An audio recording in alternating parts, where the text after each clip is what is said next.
Hello everyone, Torn Reacts here with another video. Couple things to get out of the way. One, new gaming chair.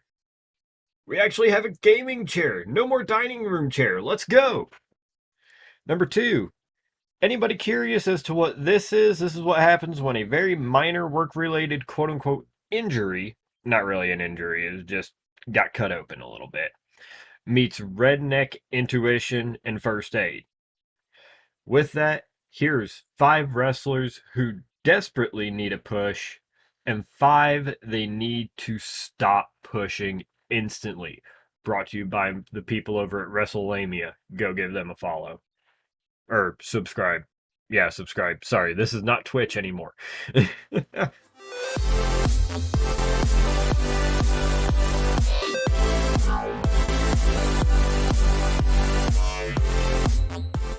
All right.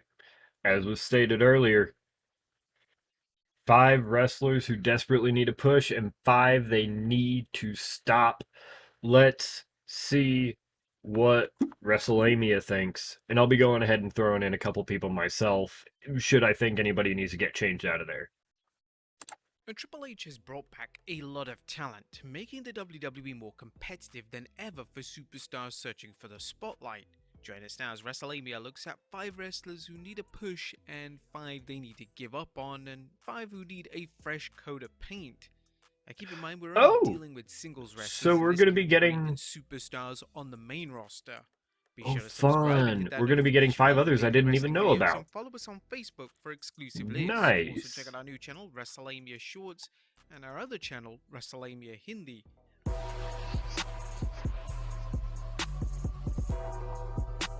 Oh, I'm very interested now. There are several wrestlers enjoying pushes to various degrees right now, such as Dominic Mysterio, Finn Balor, Solo Sikoa, and Rhea Ripley.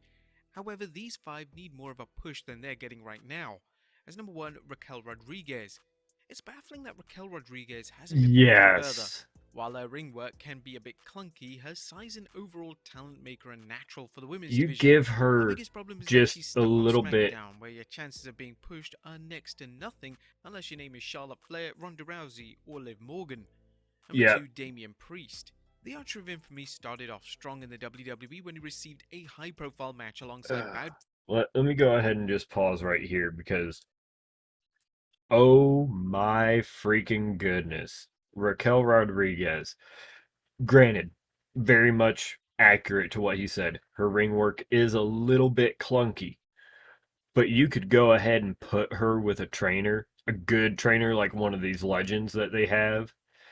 Because there's plenty of the legends that work backstage to some extent that can move really well. Go ahead and look up Ricky the Dragon Steamboat's last match.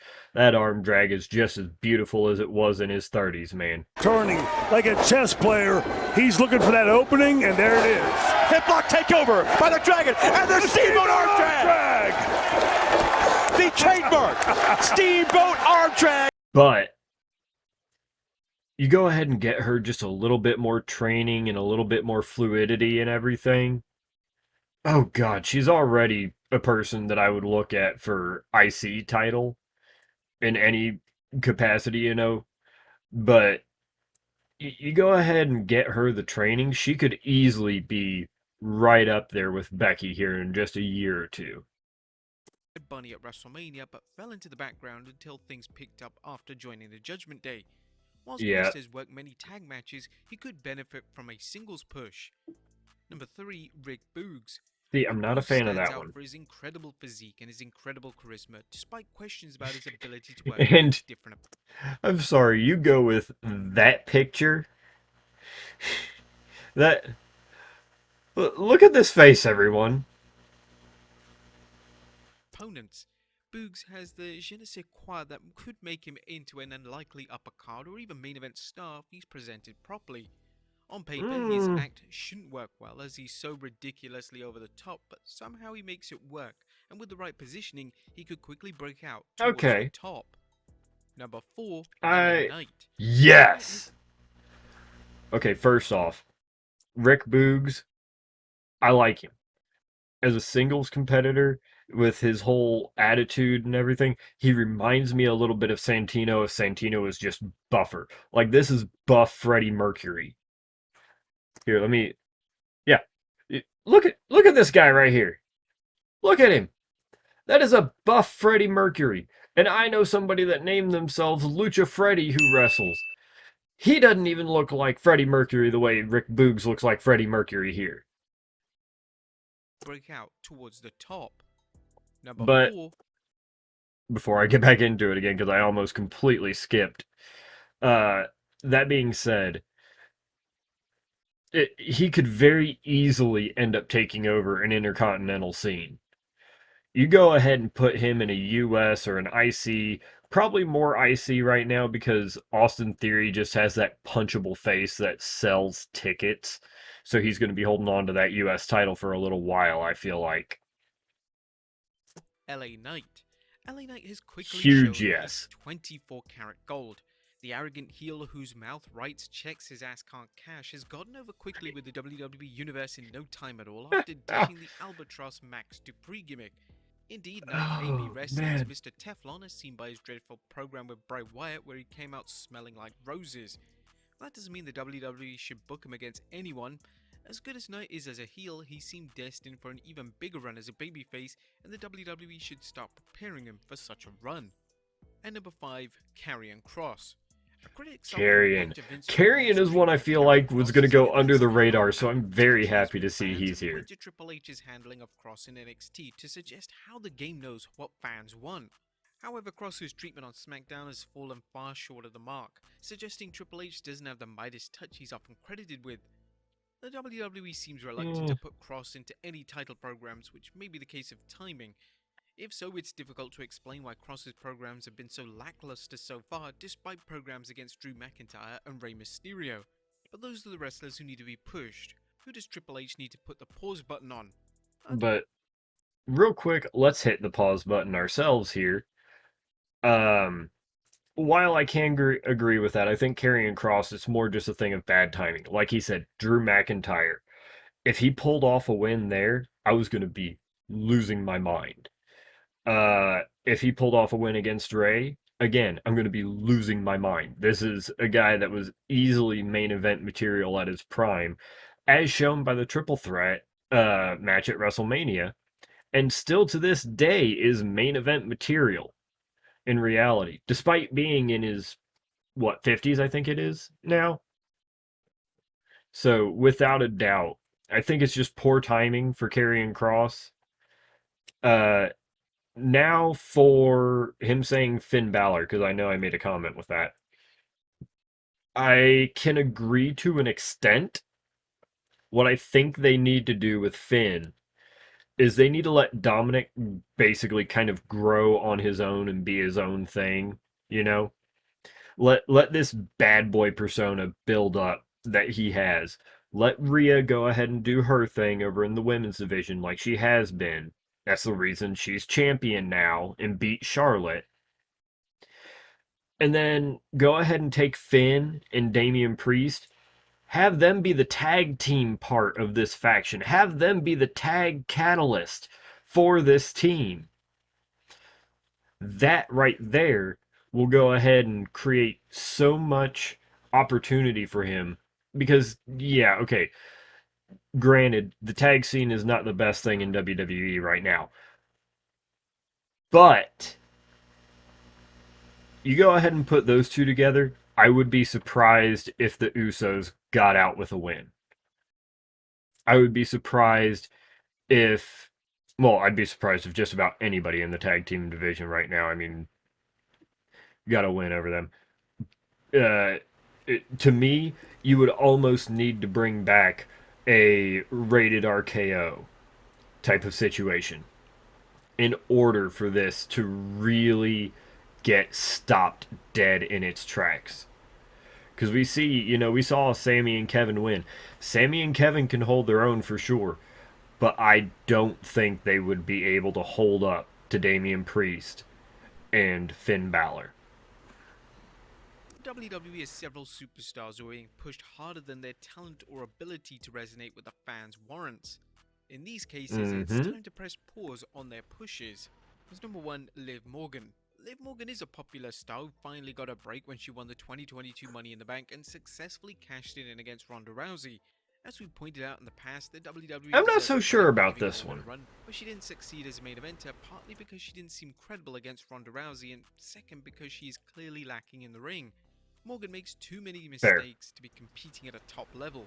Her popularity makes her a good choice for a tag team run, but not the main event and not the upper card, except perhaps for feuds. Number 2, Matt Riddle. Unlike most of the wrestlers in the poor section, Riddle has the ring skills and popularity to make him an upper card or even main event star. He's shown he can work with a variety of opponents and work equally well as a goofy comedic character and a serious character. Riddle's problem is that he's undependable due to his activities outside the ring, and until he's shown he's dealt with his personal demons, the WWE can't risk pushing him or continuing his current path. Number Yeah, 3, okay, I Sonya can Deville. get behind that. Sonya Deville No. is pushed far out of her league, not because she's lacking in talent, but because she has been jobbed so much since returning from her role as an authority figure. Like Carmella, Deville always seemed to find herself in the women's title picture. Unlike Carmella, she doesn't have the charisma or mic skills to annoy fans enough to want to see her get a comeuppance. Number 4, Natalya. Fair enough, Like Sonya but she Deville, has Natalya's so always much found the world title in-ring picture. talent.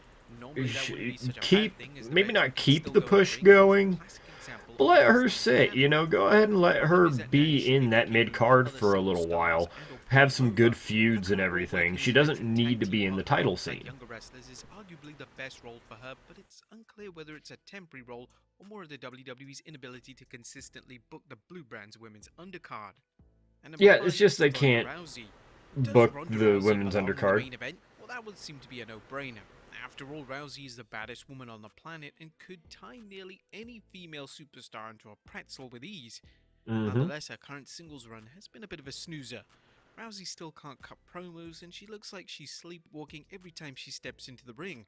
Some Part fans of that might is feel the she's fucking too much of a makeup. badass to be working as a single star, and they might be right. Likewise, some fans might feel Rousey's merely collecting a paycheck.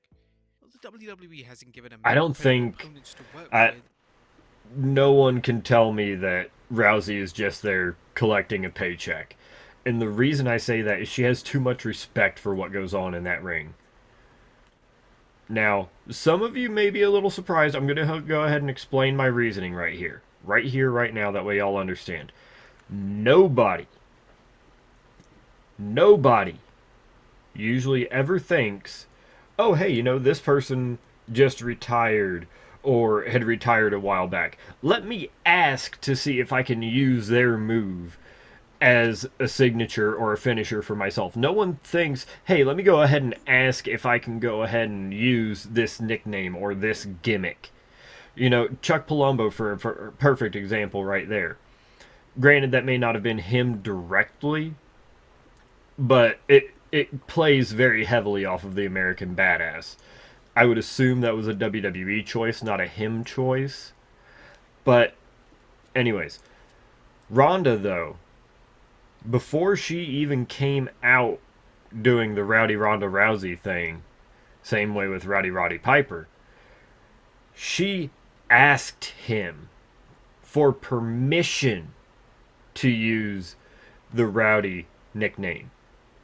That alone right there shows she has more respect for what goes on in that ring than most people do. And for that, I think she does need a pause on her push.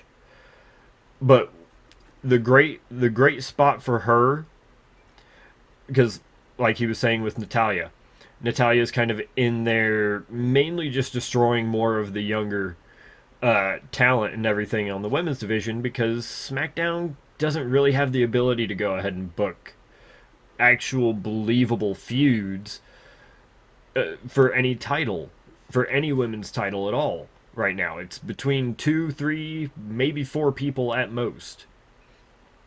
That being said, Natalya could be just fine right there. You know, she's the first roadblock for the new characters, for the new people, you know.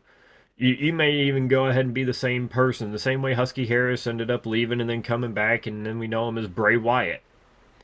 You know, something like that. Go ahead and have Natalya be that first barrier of entry. And then let Ronda, because it's obvious she can go ahead and kick ass, let Ronda be one of these people that you can build a story behind. Let her be the quote-unquote final boss, so to speak. Because when you do that, then you can go ahead and make her not necessarily like, guaranteed champion all the time, blah, blah, blah, blah, blah, the same way they did with Roman, but you could make her that kind of second barrier. Ronda is what you have to beat in order to go ahead and get from the IC to the main card titles.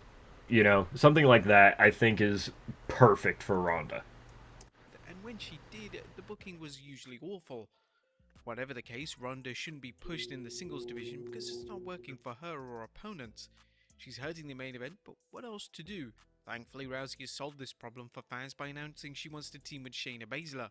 This could be the right fit And for this Rousey, would be... if nothing else, that's another one that would be absolutely amazing to see, is Ronda and Shayna Baszler going ahead and teaming up, because Ronda, she is without a doubt a striker, but she is also very much a technician.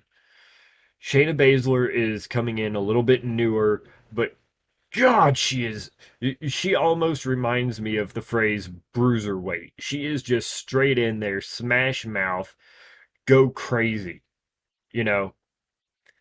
And those two together, I could see the chemistry being beautiful. I could see that out of being the your next singles women's division, tag team what about champions. those who need a new coat of paint or a new gimmick? Well, Triple H seems to feel it's better to have a larger roster, if for no other reason than to add depth to the undercard.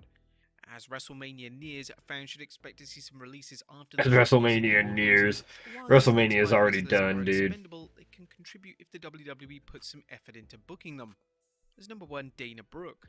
Dana Brooke seems to be lacking the it factor that makes Yes. the wrestler stand out, but it's still unknown if it's due to a lack of time in the spotlight.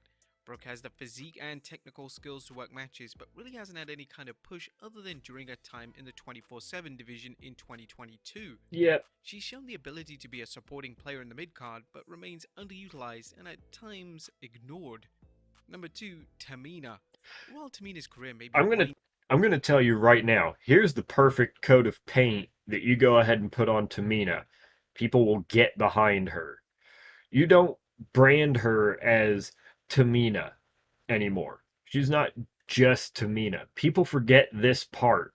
She debuted with the Usos, who are the children to the Wild Samoans, part of the Anoa'i bloodline. But she's also part of that bloodline. I think it was granddaughter, is granddaughter or daughter, one of the two, to Jimmy Superfly. You bring her back as the next Superfly. You bring her back not as Tamina, but as Tamina Snuka, the same way Jimmy came out. It was the Superfly, but everybody knew Superfly Jimmy Snuka. She becomes... You go ahead and basically dig into that history. Let her dig into that history. Hell, maybe even make her part of the bloodline. Go ahead and do that. That way you can go ahead and introduce a little bit of interest and uniqueness into some very bland mixed tag matches that they currently have, if ever. winding down. She is a veteran who can make opponents look good and do so without hurting them. Tamina still has the size and strength to make a worthy foe, even if she's used to put others over for the most part. Number 3, Shelton Benjamin. Getting rid of Shelton Benjamin would be a mistake, as Benjamin still has what it takes to go in the ring, and he has years of experience to share with younger wrestlers. It wouldn't take much to elevate him from the mid-card into a tag team contender if the WWE can ever figure out whether he and Cedric Alexander are a team. A run in the Hurt Business 2.0 could help, but only if he's a contributing member and not the group's weak link. Number 4, Akira Tozawa. The WWE seemed to think that ditching Tozawa's ninja gimmick would help him get over after years in the 24/7 division. Unfortunately, it hasn't, and the WWE needs to figure a role for him that plays to his strengths despite his size. And number 5, Jinder Mahal. Easy. Despite his shortkomings, Easy for Akira. You basically, again, going back to some of the older stuff, rebrand him as a Tajiri type. But if he can stay healthy, he should be pushed. Does he need a gimmick change? A turn from heel to babyface? Well, Mahal isn't a diamond in the rough, perhaps, well, not even a diamond, but he is a gem that could benefit from some serious polishing. What you guys think? Yeah, Let us know in the comments down below. I'll see you next time with some more that's very wrestling fair. content. That's very fair. Okay, so let's think about all of this here.